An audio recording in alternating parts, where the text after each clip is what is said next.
I had one really, really cool little section in Kill Bill that I dropped out because like the damn thing was just going to be too long anyway. But if I had known I was going to split it in half, I could have put it in the first half.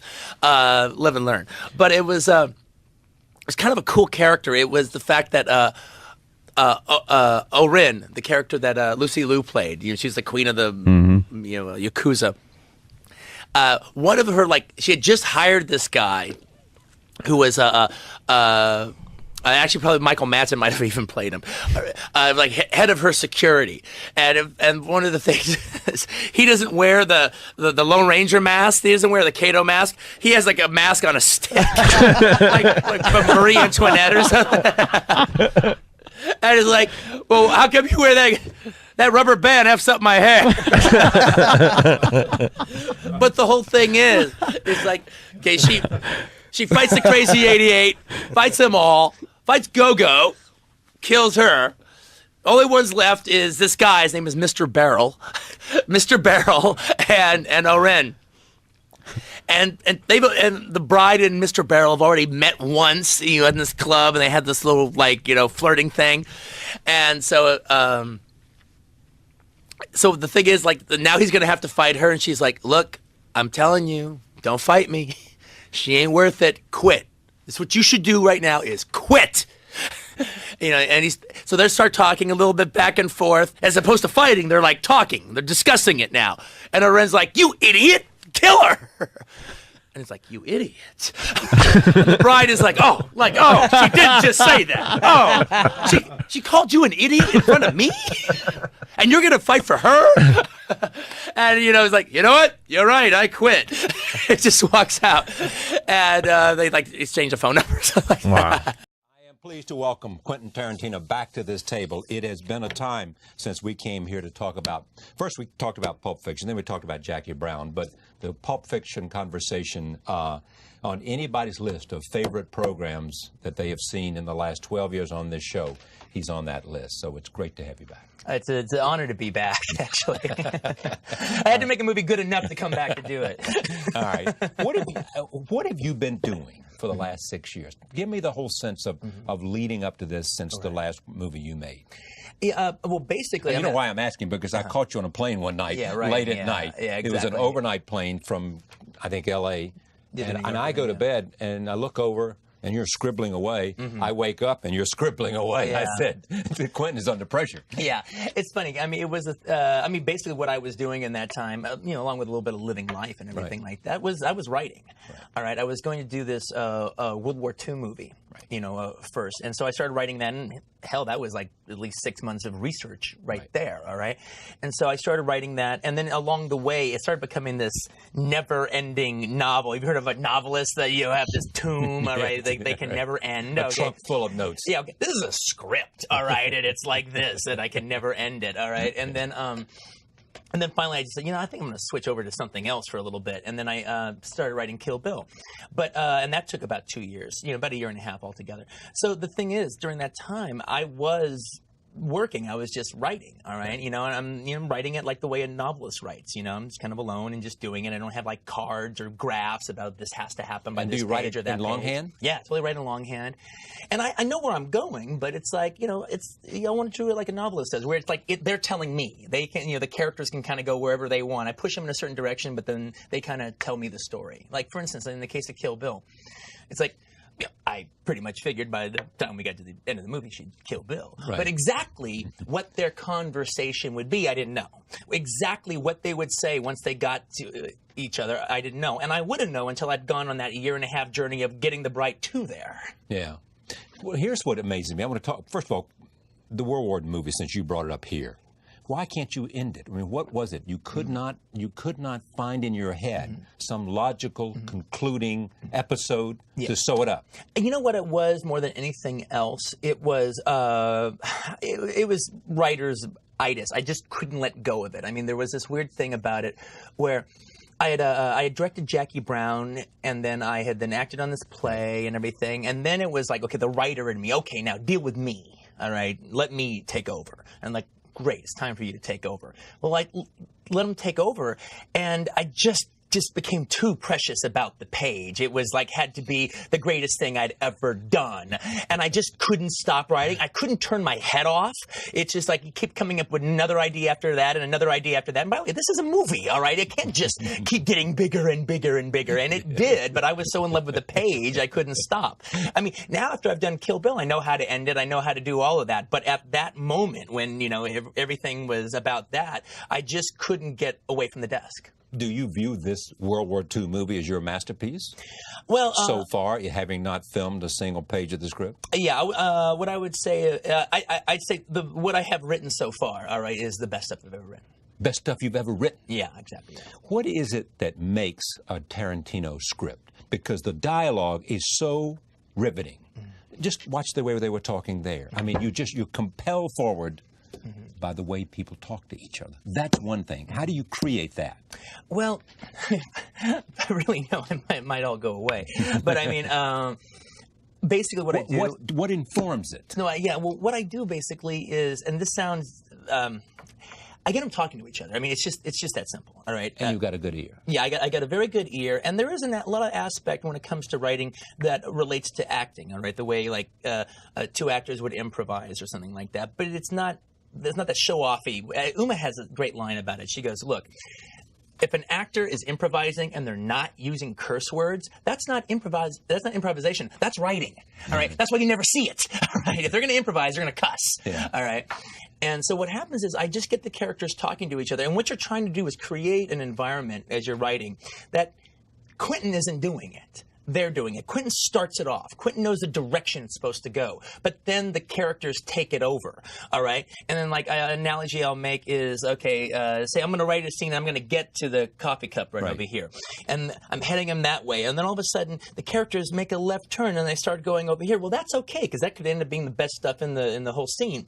Eventually, they'll work their way over here if they're supposed to go over here. Yeah. If they never get their way back there again, well, that was Quentin's idea, and it wasn't a good one, and they were keeping me honest. And the characters are better than Quentin at that point. Oh, hands down. Hands down. I mean, to do it the right way, I should be like a court reporter or a court stenographer. I'm just jotting it down. They're doing it all. And then, like, the director comes in after the scene's all, I shot it out, all right? Then I go and kind of clean it up. All right, but here's the question. What is it you have that most people don't, without flattering yourself, though? I mean, there's something you have.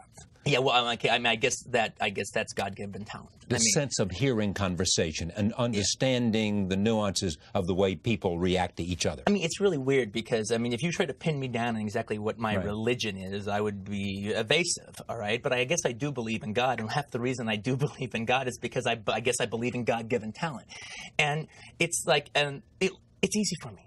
All right, and it's just the stuff that's easy for you. It's obviously not me doing it. Yeah. But is it the thing that you do best? Yeah, it's the thing that I could. It's the thing I do best. Put stuff on a page. Yeah, I mean, when it comes to dialogue, it's what I do best. I mean, I think I'm pretty good at doing a whole lot of other things, but that's the thing that I'll put up against anybody. Do you ever want to work with other people's dialogue, with other people's script?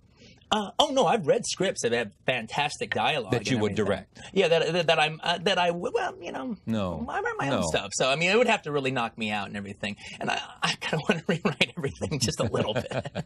Then talk to me about the editing process, because someone once said that Fred Astaire talked about dancing. He said, what I do, I create a 30-minute piece, then I cut it in half, and then I take 2 more minutes off. Yeah. That's the way you do it. I mean, is that what happens? So you create this dialogue, or when you put it on the page, is it pretty much there? Well, it's funny. Well, I think you should get it on the page.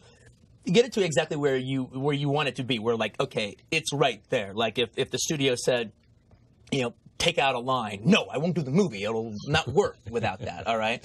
But that's how the page is supposed to be. All right. Yes. But then you do the scene, and once you get the actors together and everything, it's like, okay, lose that line. That's a crappy line. Okay, that's a dud. All right. Lose that one. Hey, how about say this instead? I mean, just monkey with it just a little bit. That's fine tuning. Yeah, that's just fine tuning. But then when I get in the editing room, then when it comes to the dialogue scenes, even though some people might disagree with it after seeing all the dialogue scenes I have, how long they are, I'm pretty brutal with it. All right. It's like, okay, screw that line. That's no good. Screw that line. That's no good. And I start trying to pack it in. But is it because it's no good, or because you simply have to make it tighter? No. I'll never cut a dialogue scene just for like a running time. Or just for momentum and rhythm and all that. Yeah, no. If it's all good, it's all good, all right, you know. But no, it's more like you got to be kind of you got to be kind of brutal with it just to make sure. Okay, is that line really working? I mean, there's actually a nice little rewrite that happens on my scripts, especially when it comes to dialogue, after I get through auditioning actors, because now I'm actually seeing it on the floor for the first time. I'm not even talking about rehearsal. I'm just having actors coming in reading scenes. I'm hearing real people say them. Yeah. All right, And so what does that do for you? well, one, it's actually kind of amazing, all right, because I've just been hearing it in my own voice forever, because I'm always like, I'll write a scene and I'll read it to somebody on the phone or something, or read it to a friend. So it's always just been in my voice. So then when I actually hear other people say it, you know, it's like, all of a sudden there's a lot of humor in my stuff. So I see a joke that doesn't work, or I see a line that people keep constantly tripping. Well, that's not coming out of the tongue easy enough. It's hard, all right. Or like an actor just does some stupid little improv. They say one thing instead of what I wrote. Hey, that's pretty good. You know, I write that down. But I'll bet you that Tarantino aficionados can listen to dialogue and not know whether even if they haven't heard it before. Yeah. And they can tell. If they hear 5 pieces of which 2 are yours, they'll pick the 2 out. It's just that distinctive. Well, you know, but the thing is, you know, if Richard Pryor didn't do monologues, if he did what I did, if he was like put all his monologues into characters' mouths, all right, and create a realistic dialogue, I'd be able to tell Richard Pryor, all right? Of course, if I'd be able to tell Howard Hawks. Now, actually, when I say I'm telling Howard Hawks, I'm recognizing Howard Hawks. I'm actually recognizing Lee Brackett, Jules Furthman, all the writers who wrote for him, all right? Yeah. But there is a Howard Hawks sound to the dialogue. Yeah. Is it better because you direct it? Well, it's. I mean, nowadays You can direct your stuff better than anybody. Well, I mean, actually, one of the best movies that in my oeuvre is True Romance, which Tony Scott directed. Right. But I think, I mean, now it might go in the opposite direction, where maybe a director would be too faithful with my stuff. I mean, I can slash and burn it if I want, all right? Yeah. But before, I think it's the situation of I'm the only one that has the true confidence in my stuff. I have the confidence in my stuff that another hired director would not have. Why is True Romance one of your favorites in your body of work? Well, it's like a couple things. It's the first script I ever wrote. All right, yeah. And that's one. And two, it's a pretty accurate portrayal of me and where I was at 25. I mean, you know, I wrote it when I was working at the Video Store Video Archives, and all those guys. I mean, none of that stuff ever happened.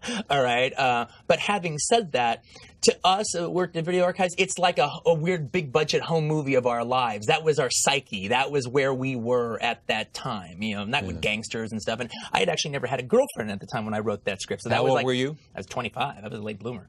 All right. I would say. So it's like I went on a whole lot of first dates. I went on a lot of first dates. I was the king of first dates. It was not by choice. No. I was trying. All right. But what happened though was, you know, so that was sort of like my dream of what if you were actually lucky enough to have a girlfriend, what that might be like. Yeah. I mean, do you think that some of those first dates now look at you and say, wow, why did I screw this up? Yeah, hopefully.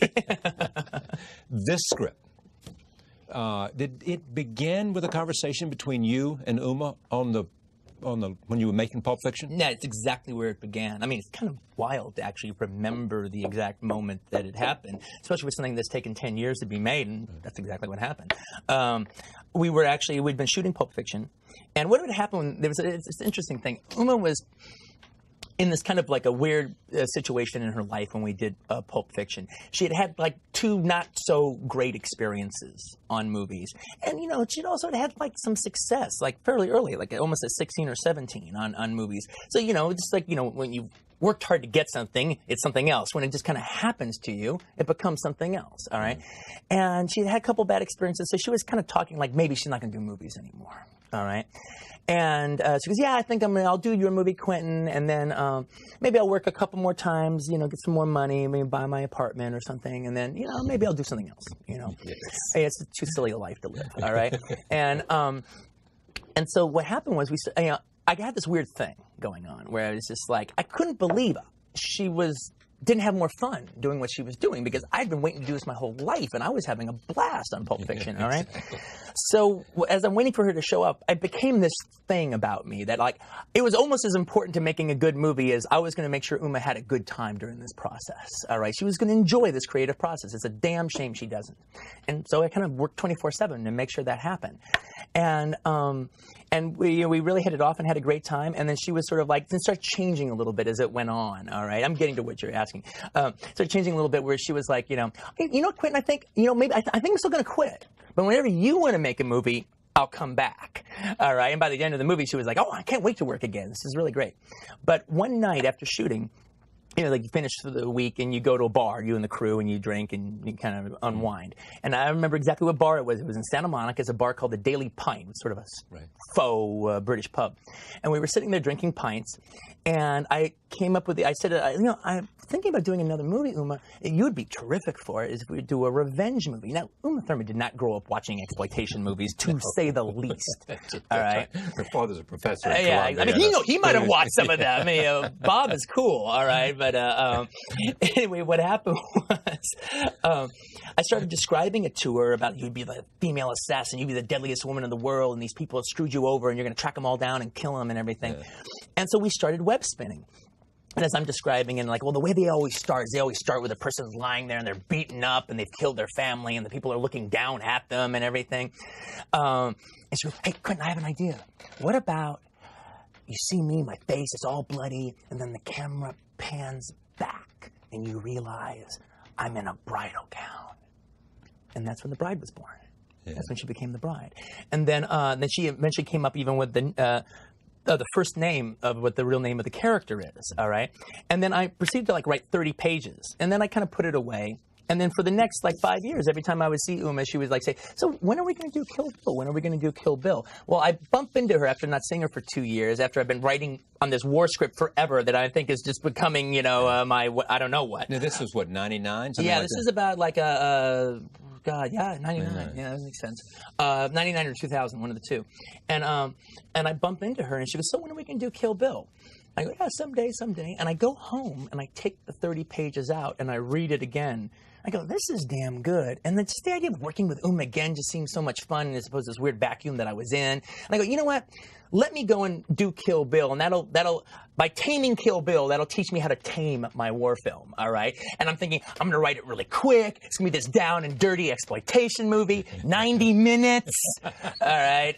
Cut to 4 years later, we are now on Kill Bill Volume 2. All right, but how did it get to Volume 2? How did it get there? How did you end up with 4 hours?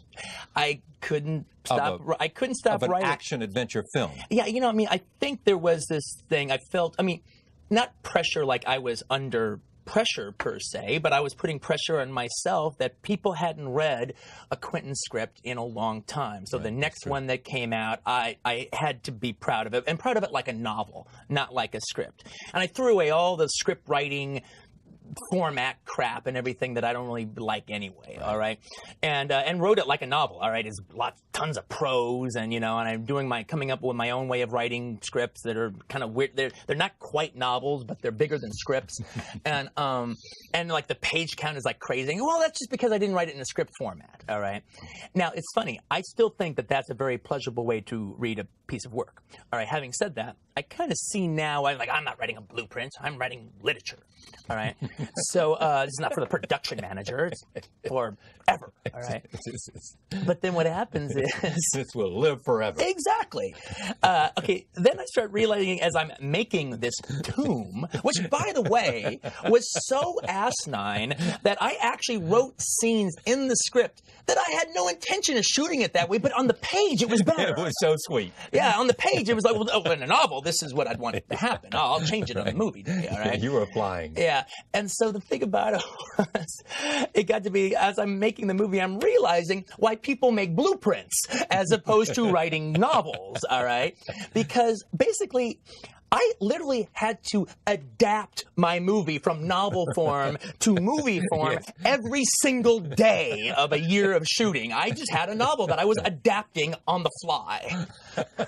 And so you end up with 4 hours? End up with 4 hours. No, but yes. Did you actually end up with 4 hours and then or did halfway through shooting? Yeah.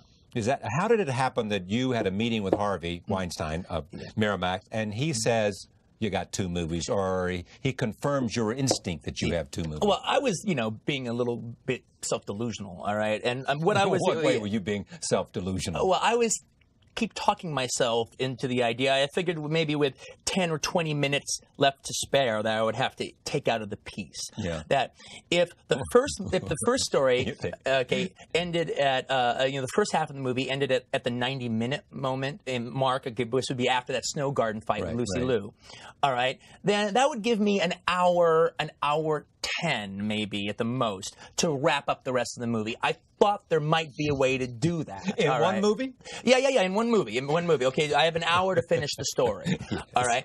And so in the end, it'll be 2 hours and 20 minutes. Yeah, no. It was going to be, I figured like 90 minutes for the other one and then another hour, all right, to wrap it up. All right. And so, maybe 3 hours, maybe a little less. And that's okay. That's where you're delusional. That's just the price of doing business, all right? I figured that was just the only option I had. We're talking about a great script and we're talking about a genius, so why not? Yeah, but I mean, the thing about it is, I wouldn't have had the balls, all right, to come out with a 4-hour, like what they used to do in the 60s, a road show print, like Battle of the Bulge, all right, you would not have had the balls to do that?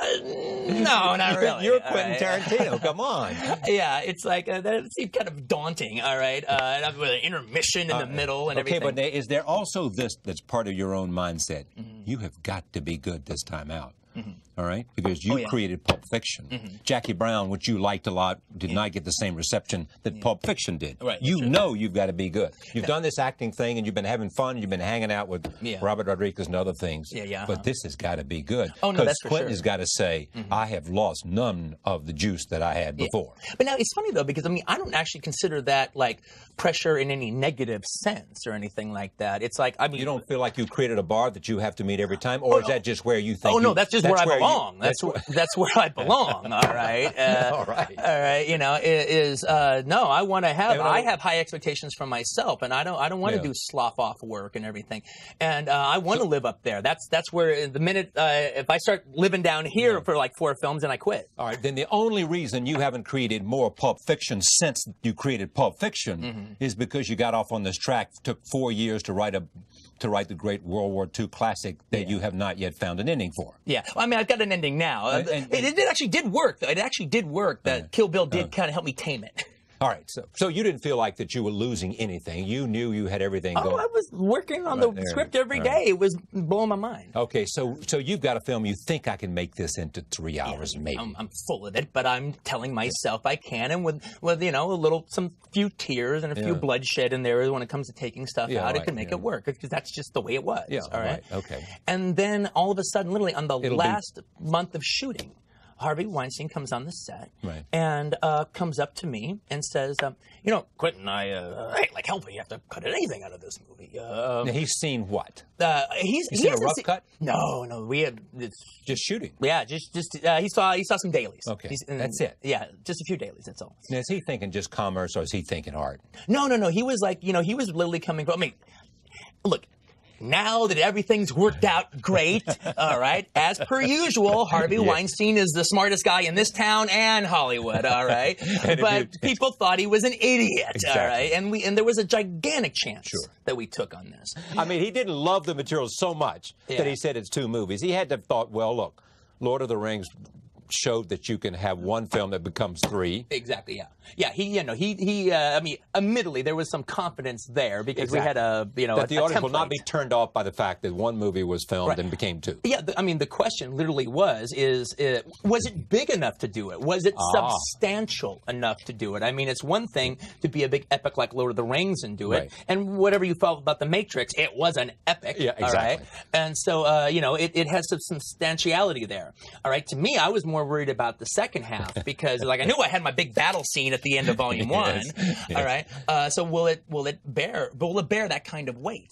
But the minute he brought it up, it was funny because he brought it up to me and then I go, okay, well, let me go shoot this thing and let me think about it. I come back about 45 minutes later and I go, okay, Harvey, I figured it all out. This is what we do. And that's exactly what we ended up doing. So he was like a teddy bear about all this. Yeah, he was he was wonderful about it. He encouraged it. All right. So here's the question though. Do you have here two movies, of which everybody's raving about the second. Not everybody raved about the first, except aficionados of who love the genre, the subgenre. Yeah, exactly. Those are the people who said this is the better part of the two movies, right? Yeah, exactly. Yeah. All right, but most people, most average moviegoers, love the second, and the critics love the second better than the first. Fair? Oh yeah, well it was more split down the middle with the first one, critics. But yeah, all right, fair. Can you, in your head, make an argument that I had one great movie here, one really great movie, and I ended up with two good movies? No, not at all. As a matter of fact, I think one of the reasons it would be very easy for them to say exactly what you said if they felt that way. One of the things that's happening that's really cool, and it's the only reason people are saying, oh, wow, visionary work or epic or whatever the hell there is they're saying, all right, is the fact that it's like when you see Volume 2, you also kind of watch Volume 1 again in your own mind, and you see it as one big movie. When you watch Volume 2, you almost feel like you've just seen Volume 1, and you've now seen the conclusion of the movie. And you know what's great? You can go get the DVD for Volume 1 and watch it before you go into the theater to see Volume 2. Exactly. And then one of the weird parts about this movie, though, it's really strange. I can't imagine ever making another movie that this would be applicable. Is just because of this weird way I did it, and with all these little chapters and so mini movies inside of other mini movies, it's like it's open for many different ways to view the film. All right, and what I mean by that is this. You can watch Volume 1, see that movie, and then you can go watch Volume 2 and see that movie, and then that's one experience. If you were to watch it as one big 4-hour movie with an intermission, you would have a different experience, but equally valid. How is it different? Well, it's just, but I'm not even finished yet, because it's also the kind of thing that if, say, serials were still a profitable thing that you could do, you could literally release, it's like 10 chapters of this epic, all right? You could release one chapter in front of whatever new movie opened that week, all right, in the theaters, and at the end of 10 weeks, you would have seen Kill Bill. You would have had a different experience, but there would be no compromise in in that experience. Do you have a sense about where you are in your life and what you're doing that just simply, I got too damn much to do. You got too many ideas, too many things that you want to do. And so that the task for you is to focus? Yeah, well, it actually proves now to be kind of problematic in writing, because when I get my imagination started, it's just really hard to stop it.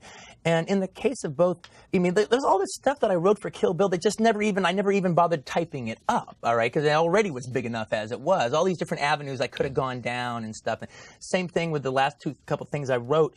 And it's like, what am I trying to do? Make movies that are bigger than movies? All right. I've seen a lot of really great movies, and they seem to be able to get it done in time. All right. I never really wanted to transcend movies. I wanted to empower movies. All right. But when I start writing, I write these crazy novels, and I don't know what to do about it. Well, write a novel. That's what you can do. Write a novel and don't make a movie out of it. Give me the ideas that spawn Kill Bill beyond the notion. Of all the movies you had seen, was there one or two that inspired Kill Bill beyond the notion of the opening scene where somebody has been badly damaged and they set out to do in the people who did them? Yeah, it's like, there is this kind of fun aspect where at some point, but even way back when I was even talking about it with Uma, that this would be my exploitation movie, all right, where I empower and hopefully, make other people see exploitation movies through my eyes. You wanted to make the best exploitation movie ever made. No, I wanted to make the big Mamu of exploitation movies, all right? And, if you like them, then, okay, here it is, baby. If this is what you want, I got it for you. Yeah, exactly. And the thing is, by doing a chapter style, you can kind of change the format every time when it comes to a new chapter. But also with a revenge movie, where basically we've all seen revenge movies a million times, right? You've got like 5 people on the list, you're going to track them all down. Well, I was able to do a thing where, like, revenge movies, every third kung fu movie is a revenge movie, every third samurai movie, every third spaghetti western is a revenge movie, all right? So thus, I'm able to deal with all these different subgenres that I love and everything, all in the course of this one story. And each person on her death list, whether it be Lucy Liu's Oren Ishii or Vivica Fox, and brings the kind of Pam Grier movies into the film, all right? Each person kind of represents a different genre. Right. And so what then happens in the second? So the second, Volume 2, is just about killing Bill. Yeah. Well, she's got 2 other people on the list she's got to take care of, all right? But it's not really about killing Bill. Well, it's about heading towards Bill. Yeah. And the thing is, there was an aspect where on Volume 1, what I was all about on Volume 1 is boiling down a revenge movie to its very essence. I mean, like I said, I just described what a revenge movie is. We've all seen it, all right? You don't need to keep emphasizing a story when you know what the story is, all right? Yes. So I'm able to kind of make a cool little action movie where I take all the boring scenes, all right? And we just go to the high points. And but also it was my chance to really prove to myself more than anybody else, to prove to myself that I'm a top director, that I can do action, because I've always considered action directors are like probably the greatest cinematic directors, all right? And even actors, even directors who like maybe don't just do action but can do action beautifully, like say like Francis Ford Coppola in the helicopter sequence of Apocalypse Now. Right. I mean, that's just to me choreography, the pinnacle of movie making, all right? That sequence. And I've never really done that before. So if I'm going to throw my hat in the ring, I'm going to like throw it in. I want to throw it in with the big boys. I don't want to be okay. I want to be as good as them, if not better. Not saying I am, but that's the goal. Yeah. All right. And at the end of it all, since I know action scenes and I know what gets me off, all right, then it's like if I didn't do it, I would know it. All right, and I was like, okay, I guess I'm not as good as I think I am. Stick to the dialogue. But there was an aspect about it that was quite thrilling of testing to see if I would hit my head on the ceiling of my own talent. Okay, did you do it? I mean, in other words, did you hit the head on the ceiling, or did you not? And in fact, tell me. You did not in your judgment. No, I think I did it. Yeah, you hit the head on the ceiling. In other words, you went as far. You were as good as you. Yeah, exactly. Yeah, hitting the head on the ceiling means like you've stopped yourself. All right. I think that House of Blue Leaves fight sequence, that battle sequence at the end, is as good as anything I've ever seen action-wise. Is that right? Yeah, I'm pretty proud of it. Yeah. What action movie informed you other than the helicopter scene in terms of what you thought was the epitome? Oh, that's a good question. I mean, the helicopter scene was where I started, but also there's in particularly in that sequence, there's it's a staple of the old Shaw Brothers kung fu films of like the 1 against 100 fight. Yeah. That usually happens either in a restaurant or happens in a casino. All right, where Jimmy Wang Yu or whoever comes in and they send all the guys and they butcher knives and whatever, and they takes them all on. All right, and that's a classic scene in many kung fu movies, and like a couple of the movies that really informed that was this one Jimmy Wang Yu movie called The Chinese Boxer, which has a fantastic, actually the first of those 1 against 100 fights, all right, in a casino. That's fantastic. There's another movie, Shang Shi, who is literally like the John Ford of old school martial art films at Shaw Brothers. He did a film called Vengeance, which was sort of his version of Point Blank. In that? And there's a scene where this guy, where the Tai Lung, who is in The Killer, is murdered. But the thing is, before he's murdered, he fights like 100 guys, and they even have a sequence in it in The American Prince, where at a certain point it gets so bloody it goes to black and white. Yeah. You know, and I was like, wow, that's really cool. All right. Yeah. Then I actually saw the actual Chinese version of it, and they never go to black and white. I go, well, hell, I can take that. All right, let me switch to casting. We got to see a clip first. Let's take a look at a clip, because otherwise I'll get lost here. This is where Bud tells his brother Bill, who's David Carradine, that the bride is coming for the revenge. That woman deserves her revenge.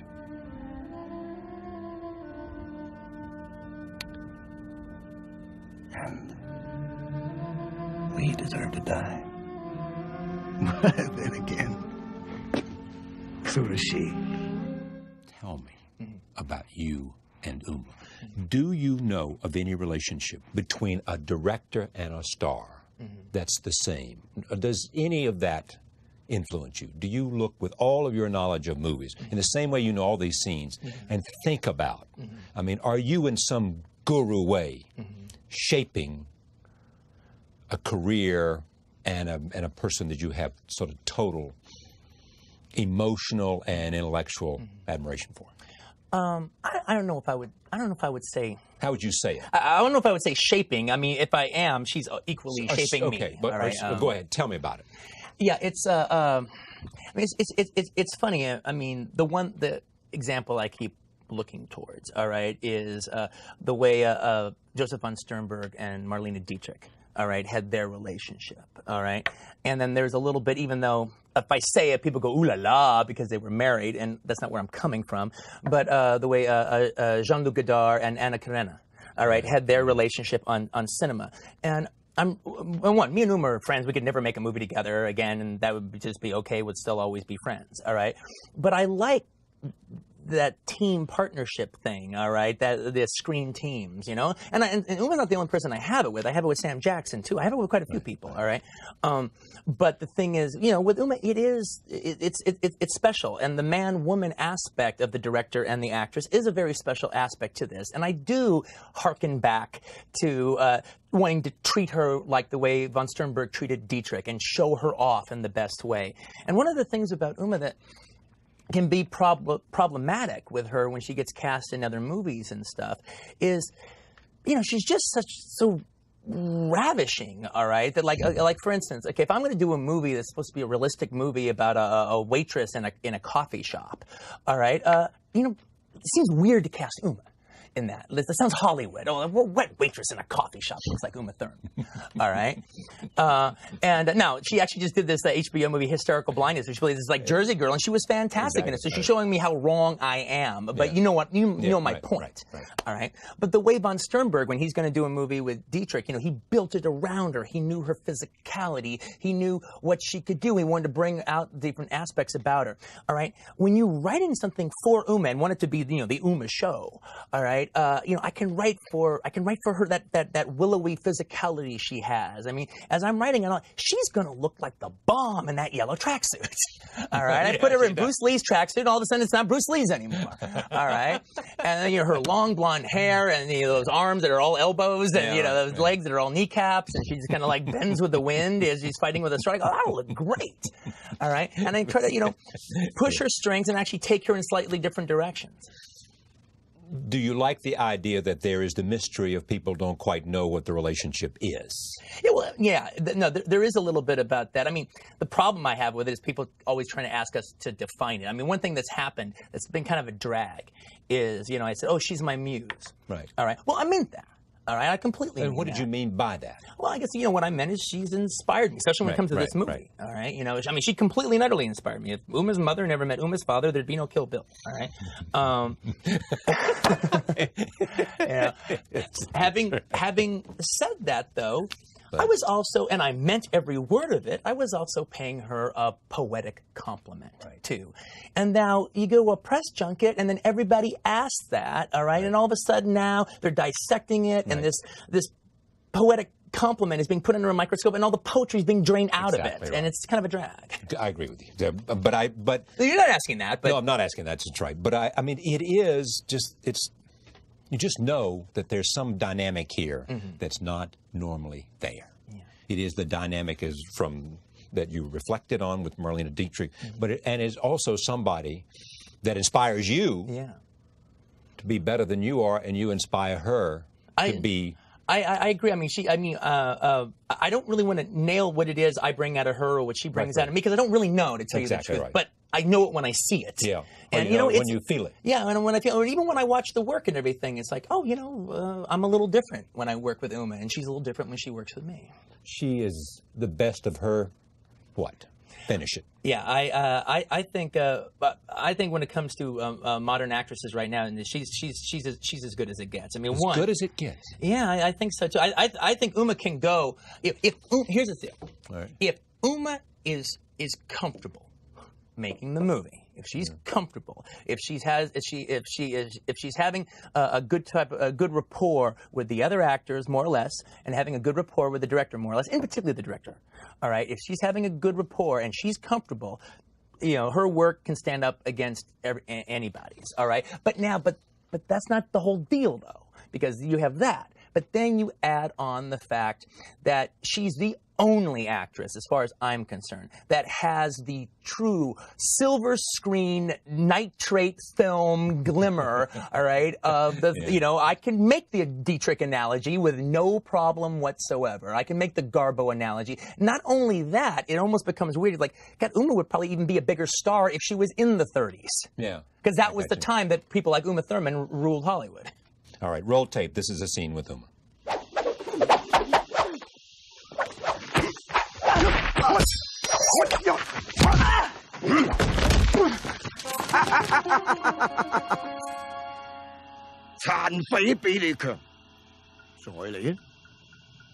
廢物。 And, you know, there's one more aspect about Uma that I think we should bring up, especially right. after watching that clip and what we were talking about, is, you know what? As opposed to a lot of actresses out there, she's lived a life. Yeah, Uma Thurman has lived a life, all right?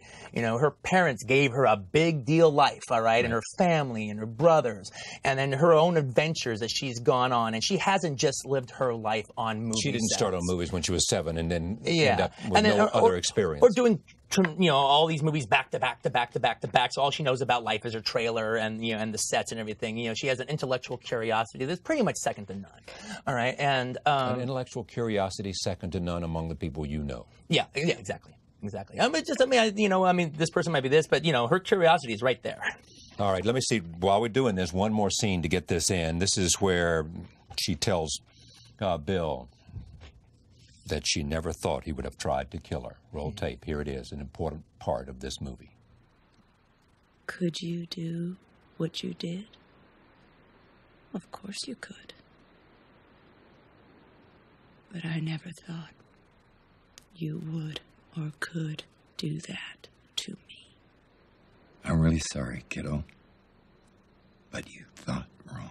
You have a reputation for taking actors and maybe actresses, certainly actresses too, and in a sense, because of the way you cast them in the performance they deliver for you, it reinvigorates their options for performances and character roles. You've clearly done this for Carradine. I mean, why did you know? What was it about him that made him right for this? Well, it's funny because I've always thought of David Carradine as like a magnificent actor. I mean, literally one of those great mad genius actors of Hollywood. With Nicholson and everything, and and that's a perfectly way to say it. And you know, I've always, you know, and the thing is, you know, I've kind of followed his career, and even when he does like these crappy exploitation movies, not all of them are crappy, by the way, but when he does them, like, he's always delivering the goods. He's got that great old pro quality, and he's got that, you know, whatever. Anyway, the thing is, as I was writing the script, I ended up getting his book. Or he wrote an autobiography called Endless Highway. And it is fantastic. His life, imagine, you know, being John Carradine's son and all that stuff. You know, he has lived a life worthy of a Charles Dickens novel. And his writing is really good. So he writes it like Kerouac meets Charles Dickens, all right, which is quite good, all right? And I was going on his life journey with him. And as I'm reading it more and more and getting more and more fascinated with it, I'm like, God, he would be a fantastic Bill. I mean, forget about all the kung fu analogies and all that stuff. That all ended up playing into it. But in reading the book, and you know, it's like, God, he could be Bill. And I even had a compadre when it came to that. I gave Ethan Hawke the book to read. He loved it. And he goes, Quentin, this is your Bill. This guy's Bill. After you thought about the idea and you're looking for confirming sort of sense. Well, I just actually wanted Ethan loves to read. I wanted, you got to read this great book. Yeah, right. I got you. Okay. Now, what did you hope for between the chemistry between the two of them? The chemistry between these two people, especially in a scene like that. Yeah. Well, I mean, the thing is, you know, I always wanted Bill to be older. I wanted him to be more like a teacher, older, mentor, father figure kind of figure. But, you know, they obviously were lovers. And, you know, it's dicey when you're playing with this younger girl, older guy thing, all right? So I wanted there to be sizzle. In fact, there had to be, or it'd be nice try, but no cigar. Yeah. All right? And I said without the sizzle, the movie was not as good. Yeah, well, the last thing in the world you want is like Uma goes to kiss Dave and the audience goes, ugh. Yeah, I know. You know, and I've been to those movies. Yeah, I've seen that, and I've heard. And sometimes they're married. Yeah, exactly. Yeah, tell me about it. And so I've actually said that about a commander. You're like, they have no chemistry. All right, so you wanted to, and when did you know you had it? Well, to tell you the truth, I felt I had it on the day, or else I'd probably still be there shooting it. But I didn't really 100% slam dunk know until we edited those scenes together. Because one of the things I wanted to do is just have this whole organic thing, like everything in its own time. It was going to be the journey that was going to tell us everything. You know, the writing of the movie, that journey would tell me what I needed to do when it came to writing the scene between Bill and the bride. Same thing of shooting of it. All right, we would do that the last thing. So by the time we got to shoot it, we would be informed by everything we've done. Right, Well, you know right. what? That was the same thing about the editing. I didn't let my editor, Sally Minky, who's worked in all my movies, don't do any assembly on the Bill and Bride stuff. We have to cut the whole movie together, and then we'll do the Bill and Bride scene. So I didn't know if I had my ending truthfully, like, slam dunk in my pocket until at the end of this process, I cut those scenes together. And how did you feel when you saw it? Felt pretty good. I felt kind of relieved. All right. I want to go to one thing here. Back to this relationship quickly because we got this on tape. This is Uma talking about the relationship between you and her on this show. Roll tape. You give him a rule, he'll break it. You know, I mean, it's actually the great genius of being a self-taught, self-created person is that nobody ever told him probably or encouraged him that he could be good at something, you know, that he would be good at something when he was young and how to do it. So since he probably, I mean, I don't, you know, can't speak for him, but he had to teach himself everything. So he's completely original. His imagination, his freedom creatively. He certainly trusted me a lot and has given me huge challenges. And that is an invaluable thing. I mean, when somebody believes in you and trusts you and throws on your shoulders, you know, the power to change yourself, to do something completely different you've never done before, it's a real gift for the actor. Right. What's the most important thing you've learned from Quentin? What would be the most important thing I've learned from him? You know, he always surprises me. I don't know. He once said that I gave him wisdom and he gave me courage. And I can't speak to any wisdom that could have possibly come from me to him, or where it's landed, or what, or whether I possess any. But he certainly, I certainly had to find a lot of courage, and more than I knew I had, in this adventure, in this battle that was this movie. So, yeah, I guess he gave me courage. That's what you were going to say. Yeah, I didn't know that was what she was going to say, and that was the first thing that came to my mind. Is You give her wisdom, she gives you. You give her courage, she gives you wisdom. Yeah. Wisdom. How does she give you wisdom? I don't know how you describe that, Right, but she's wise. Well said. Congratulations on Kill Bill Volume 2.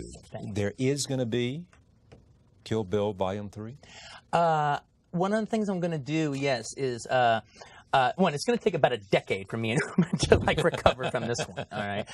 But one thing that's actually really cool about when, like, you know, one, I like the idea of being an artist and being able to do this anyway, is you know, I own my characters, so I can kind of do whatever I want with them. All right. And also that it's You like created them, you own them. I own them, yeah. And Uma is something I'm going to know for like the rest of my life, so I can make long-range plans. All right. And one of the things that's really cool is I think 15 years from now, I want to go back to this character, all right? And what I want to do is tell the story of Vivica Fox's daughter, Nikki, all right? She spent the last 15 years getting ready to go and kill the bride, all right? And then I'm going to follow her journey as she tries to go and track Uma down and kill her. And it's very interesting because it's like, you know, Nikki, the little girl, she deserves her revenge just as much as Uma deserved hers. And that will be the only way that the whole revenge cycle that started in this movie can ever end. And then it becomes a trilogy. Yes, exactly.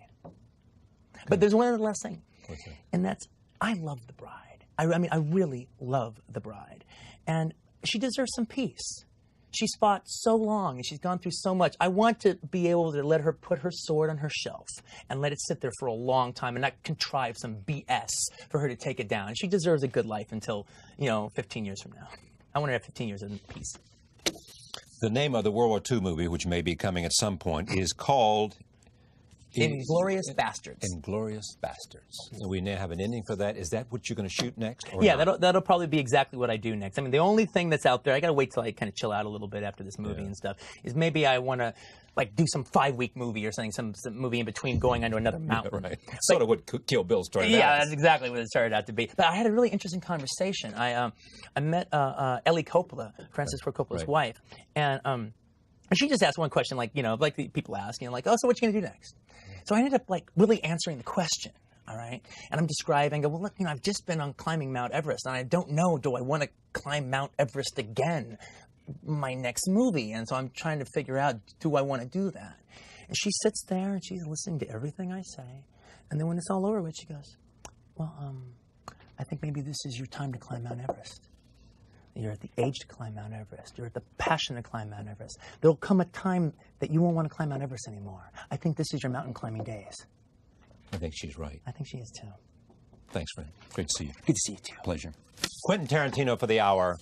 Kill Bill Volume 2. You can also buy Kill Bill Volume 1 and take a look at it before you go see Kill Bill Volume 2 at the theaters. Thank you for joining us. See you next time. I think it just always associated like getting to know somebody, trading back and forth information, finding out if you're compatible, anything like that always happens over restaurants and dinners. I've always found restaurant scenes to be kind of ritualistic. And usually inside of those rituals becomes, I've never thought about exactly the way you're saying as far as this power thing, but it happens because I have rituals play out. And some of them are the rituals of the balance of power shifting.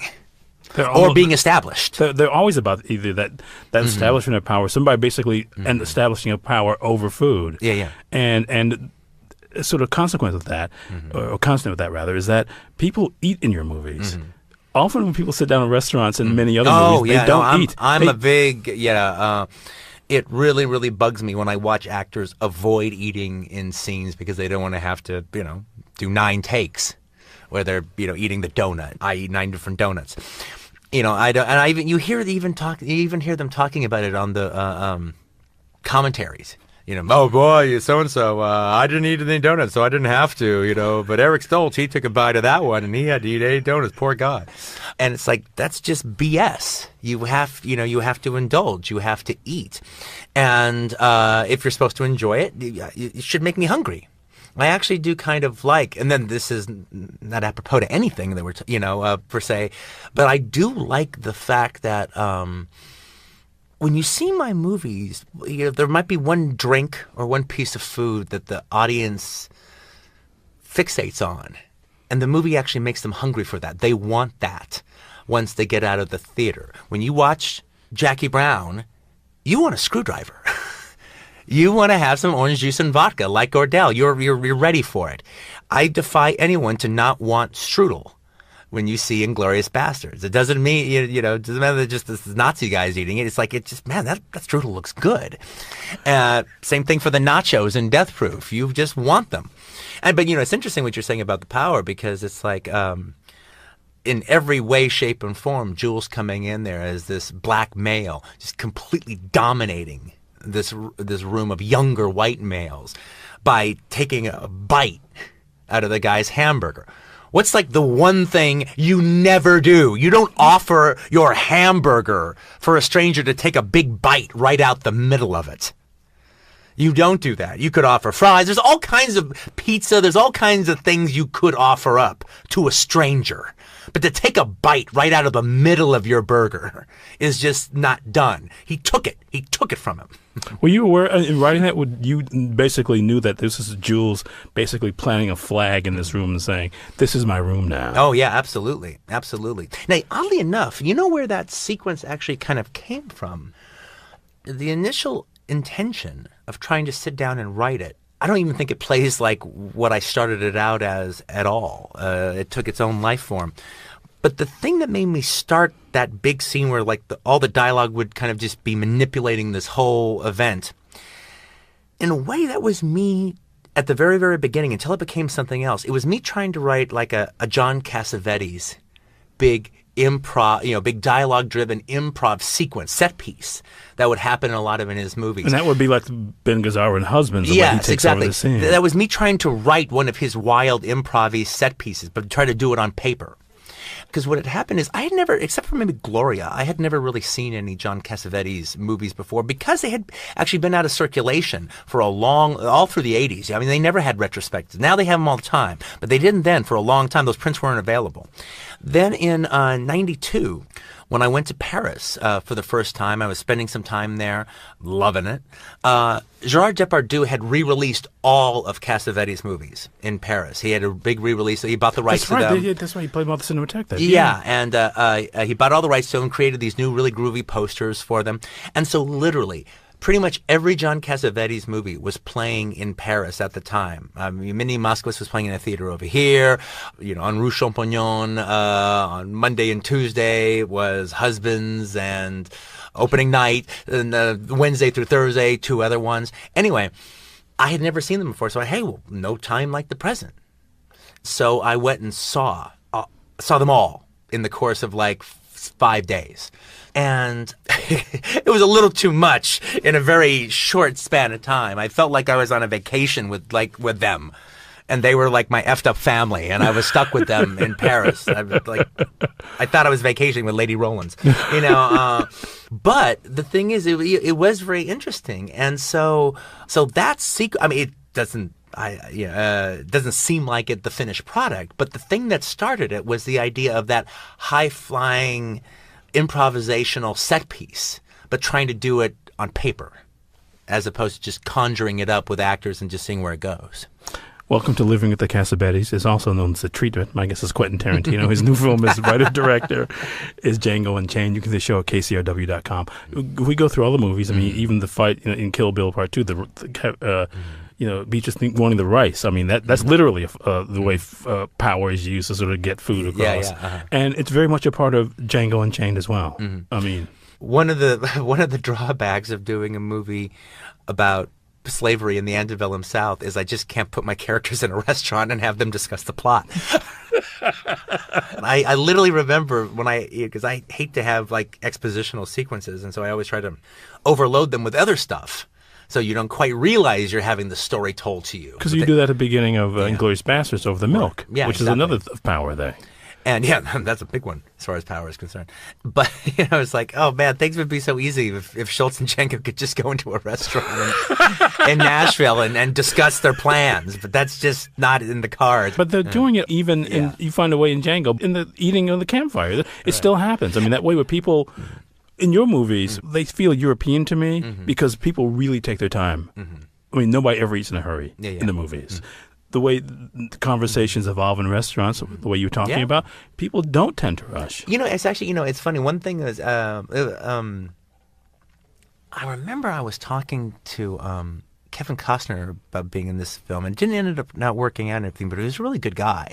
And he was asking me about how I work.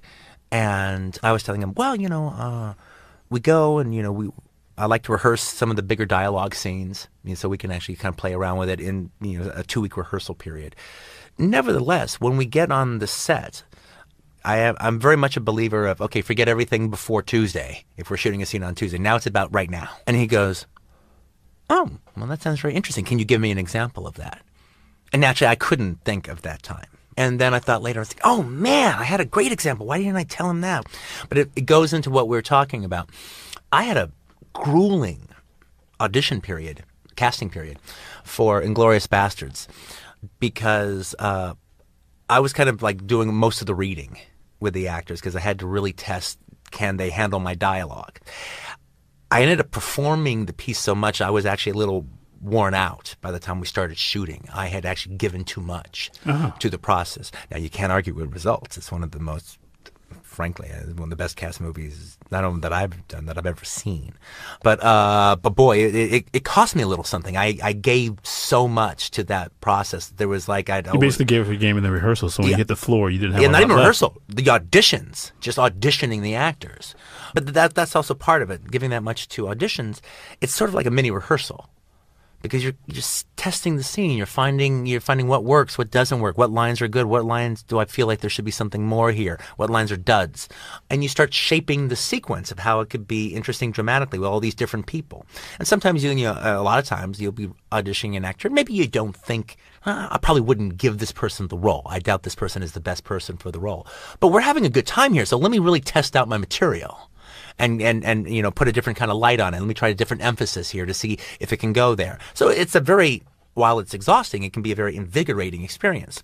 One of the scenes that I really kind of nailed from doing it a zillion different times was the Shoshana scene in the restaurant. Shoshana Landa. Yeah, Shoshana Landa. And so I had this whole book out, and he was writing things as she's talking, and he's checking things as he's talking to her, and it was a really very detailed because I had a chance to do it so many times. And I thought, wow, this is a really interesting interrogation. So then I find Christoph, and months later, it comes time to do the scene. When we get to do the scene, I realize I don't really want to do that for the simple fact that those were my discoveries of me playing Londa. And that worked, and it worked really interesting, and it was actually fascinating. But we're not doing my Londa anymore. We've been doing Christoph's Londa for a long time. And you don't want to give him the end result of your journey.